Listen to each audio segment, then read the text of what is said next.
What's up, DeMasking Addiction YouTubers? It's your girl, DeMasking, and I'm on a mission to demask addiction one life at a time. All right, now that we got the intro out the way. So, we are having a new series called The Family Afterwards. This first episode is going to be a two-part episode. One video is going to drop today. The next video is going to drop next Friday because you know our uploads are on a Friday. My father got this crazy idea to air out our business on YouTube. Y'all, bear with your girl. It's gonna be a tearjerker, okay? Prepare for the boo-hoos. Prepare to get your tissue box. Prepare to be crying because I was not ready. He was, but we were not. So just brace yourself. Nonetheless, we're on assignment sent by, I would normally say God, but I really feel like it's low-key Carlos Gooden today in this entire series. But nonetheless, I want to provide you guys a trigger warning because I am a counselor and I care about your feelings, okay? Because I don't think he prepared us for this. Nonetheless, trigger warning up low for this entire series. We are really talking about our true, raw emotions this series. We're going to be talking about how we really felt. We're going to kind of go back into our Pandora's box and tell our raw grit stories about how it was. We have not always been these smiley faces in front of each other. We have not always liked each other. So I just wanted to give you guys a trigger warning. If you're still on the healing journey, if you're still walking that road toward forgiveness, it's okay not to be okay. But if you're ready to buckle up, Buttercup, and you got your tissue box ready, then enjoy this series. All right.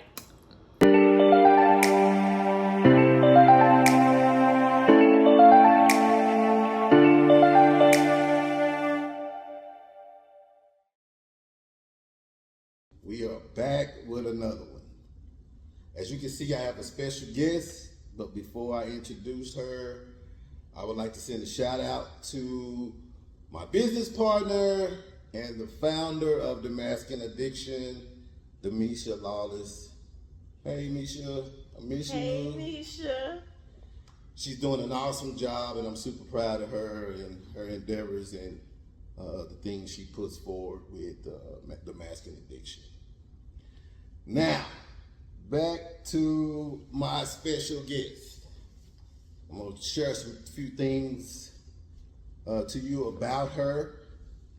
She's a surviving teenage mother. She's a woman of God. She's a mother of 3, grandmother of 5. She has a master's degree in public administration. She's a City of Dallas employee for multiple years. She holds the seat of at-large for the City of Duncanville Council. And her most outstanding accomplishment is she's been married to a recovering addict for 26 years. Without any further ado, I introduce to you the lovely, the amazing, DeMonica Gooden. Thank you, dear. Hey, dear, what's up? Hey. How you doing? Doing good. How are you? Good. You ready for this? I think so. We're going to see. So, we are here to share with you guys about the family afterwards. What I mean by the family afterwards, that's coming home after treatment, getting back into the home life and allowing God to put not only me back in my position, but to break down the walls and the trauma that was caused from the family. So we're going to try to explain to you, to let you guys know what that looked like, where we were, and where we are today.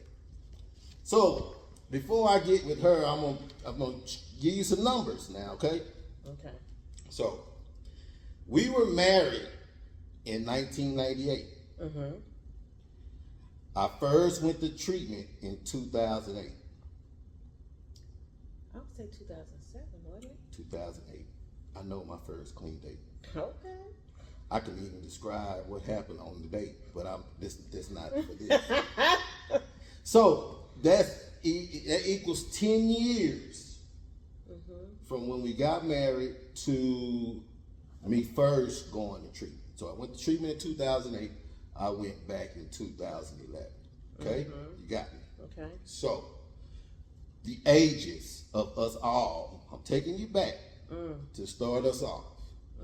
So, I was 34, you were 31, Misha was 14, 15, Trent was probably 10, LL was 8.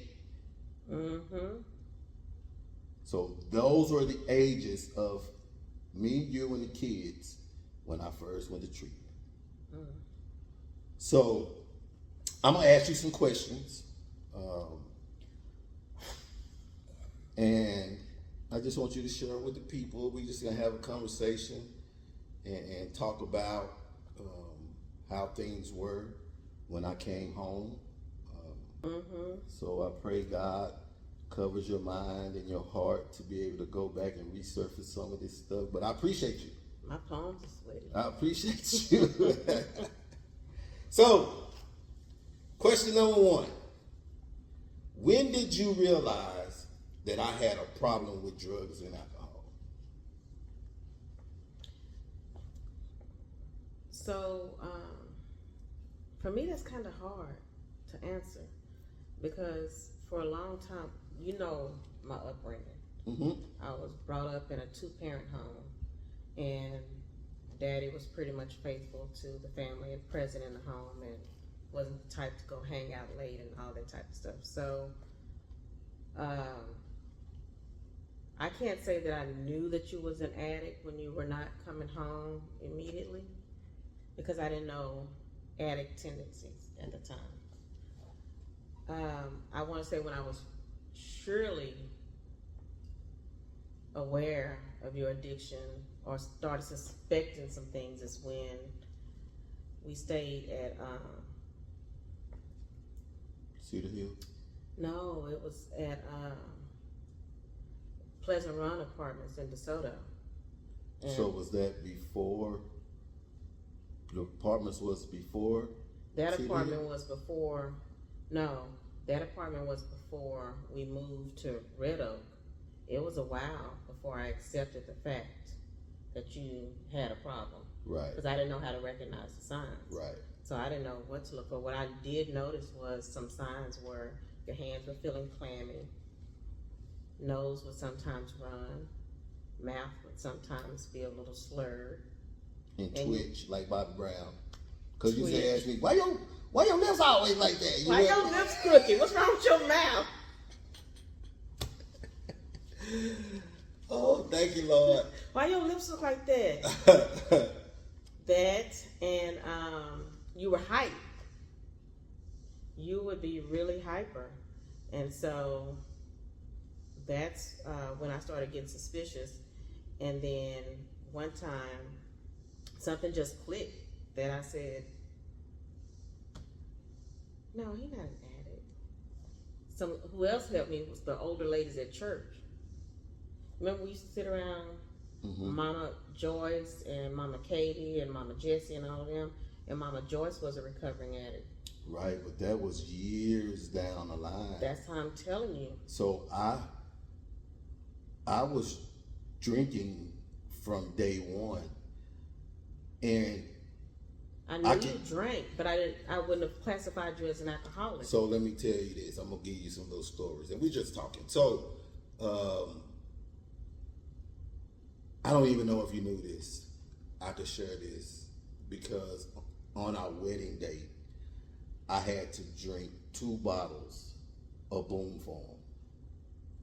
Didn't know I had a problem. So, do you remember the incident when I had bought like a case of Coors Light and I was going out with one of my friends, I'm not going to say his name, and you literally put bless all on all the bottles. And then when me and my buddy got out and we were drinking and we drinking and we don't want to ride these bottles slippery, and he asked me, say, man, your bottle's slippery. And I was like, yeah, man, I think it is slippery. So then when I thought about it, I said, well, man, this girl don't put all. So I'm saying that at that point, That was in Cedar Hill. At that No, point, that was in we was Wintergreen in that apartment. house. We was in Wintergreen apartment because we had them old ugly couches that you brought home, and I put it up underneath the couch, and you pulled because you had it hidden, and because you had it hidden, I pulled it out, put oil on it, and put it back where it was. I had prayed over the bottles and put oil on them and slid them back up underneath the ugly couch that we had. And how I know that because Trin was a baby, and that was in Wintergreen Place Apartments. So, and I've done it before also at, you're right, in Cedar Hill. it was in I did Cedar it a couple Hill. times. Right. So at that point, when you were having to do that, nothing, just question, nothing clicked that I had a problem in order for you to, or were you trying to head off a problem by doing that? Honestly, I didn't realize you had a problem. I knew you drank, and I knew you would sometimes drink in excess, but I didn't connect that it was an alcoholic problem because I didn't come from alcoholism, so I didn't know how to classify it really then. You remember that time when I came home and I was drunk and we lived in Cedar Hill and you had locked the door and then I couldn't get in, and then when you opened the door you had took a whole bottle of oil and slang it on me in front of the porch all over me, and when I got through I was just dripping all over the place. You remember that?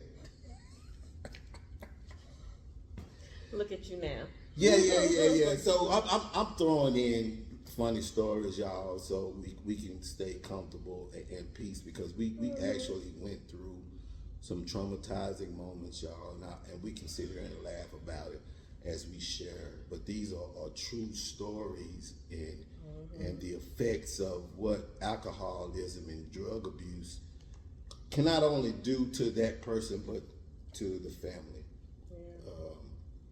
Going back to these stories, making my heart kind of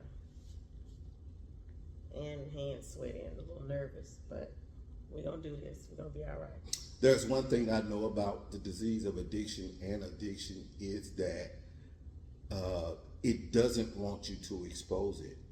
So by not exposing it, it can lay dormant and hide because you're not putting it out there. So when I explain to you the reason why it's good to and healthy to do it, because when if we talk about these certain situations, it keeps that at bay and let the addiction know that I know your person. Just like the movie we watch, A Beautiful Mind. A Beautiful Mind. You see what I'm saying? So that's how that is. I get it. It's just not fun going back rehearsing it, but yeah, I get it. Okay. So you done with that question? Yeah, I'm done with that question. Question number 2. How was life for you, and how did you manage the home while I was in treatment? How was life for me, and how did I manage? So honestly, how life was for me during the time you were in treatment, it was it wasn't as stressful as it was when you were at home and you were in your addiction and leaving and spending money and not coming home, and me sitting there crying and what have you because not knowing fully where you were. So for you to be in treatment, I knew where you were. I was kind of relieved about that. I didn't have to stress about you spending money you didn't have and all the things that come with it. So that was good, a little peace of mind in that. And then I was able to spend time with the kids, and that's what I did a lot of the times. It was, we would do things, we didn't have much, so cook breakfast for dinner, make a pallet in the floor. We would sit and watch a movie and really just comfort the kids. The kids really was a lot of my strength when you were. So the reason why I asked, because like I asked you earlier, I had to go back and think about some things, and when I say manage, for years I did keep a job. I did contribute. You always worked. I did contribute. I did pay some bills in the beginning. So what managing I'm asking is, because this is a big thing for me, and I appreciate you, because when I'm gone to treatment for 4, 5, 6 months, there's an income that is gone. So you had to manage paying all the bills by yourself. You had to make sure the kids ate by themselves, school clothes, food, all of that stuff. So how did you manage to, I know outside of God, we know that, but I'm talking about individually, how did you manage? You worked 2 jobs, you picked up extra jobs. My mom and them, and I hate saying mom and them, but my parents and your mom, everybody pitched in. It became like a village where everybody knew what we were going through. And so I had a village to help me with the kids. I set the kids down at one point in time and told them what the situation was. And I'm going to need y'all to pull your weight by helping me keep the house clean and go to school, and don't have me having to leave my job to come to school, to talk to a teacher. Help me out as best y'all can. And of course, you know, like you say, God. Can't tell the story without mentioning him. But I had to manage my finances then. Certain things had to cut out, and what I couldn't get, I would call my mom and my dad, and they would help financially. Plenty of times when I needed my mama and my daddy to go attend a soccer game or go pick the kids up for me, they did that. Another thing I'm gonna give her kudos on is not only did she manage the things that she just described to you, she also accomplished going back to school. She got her started accumulating her degrees. If you know, earlier I said she has a master's degree, and a bachelor's. But one of those degrees she obtained during my recovery system, man, and that's just states on how strong and how determined she is. You're a fighter. I never thought about that. Oh, you're a fighter. I think a lot of her accomplishments was driven off of you. To tell the truth. In case he mess up, I need to be able to do something. Yeah, sure. You got it, and that's great. That is absolutely great. Yeah, so thank you, Mama. Thank you, Shay Shay. Thank you, Gigi, for Thank you. standing in the gap for her and me and the family, and still loving me today, man. That's another thing. You know, I wasn't a bad guy. I just had a problem, and as much as they wanted to write me off, they didn't. So that was pretty cool. Good people. Number 3, what helped you through the tough times while I was away in treatment? So, I know people say this is cliche, but this is really where I live and how I really do get my strength. It's 2 places: staying in worship and praying and crying out to God. Many a nights crying out to him and listening to the word, preach word in my car. You can get in my car and you would hear nothing else but the word of God, and that was how I pulled my strength. And like I said earlier with my children, my babies were the ones who got me through, and my Lord. It would be many a times I didn't know what was going on and felt down, and I would just tell the kids, come get in the bed with me, let's go to sleep. We would watch movies in the bed together. We would make a pallet in the floor and have breakfast and just do things together, because I needed to have a different area to focus my attention. So, outside of the family, did you have any other like support system as far as like women at the church or Al-Anon or any other thing that helped you get through those tough times, and not only at that time being a single mother, but just trying to get through on your own, or to identify with what you're dealing with? Did you have any other? I eventually got to the point where when you were at the gate, I started talking to the other women there who had husbands in the program. And so we had our community. So on Saturdays, when they would have meetings, I at one time even started leading some of the Al-Anon meetings and talking with the other wives, and started to help me realize I wasn't the only one going through this. Because at that time, it felt like something was wrong with me that I would stay. And I couldn't figure out why I kept enduring and not leaving. I couldn't figure it out. And I would question and ask God. But I got to this program that you were attending and met other women who had similar stories to mine. And for me, that was healing.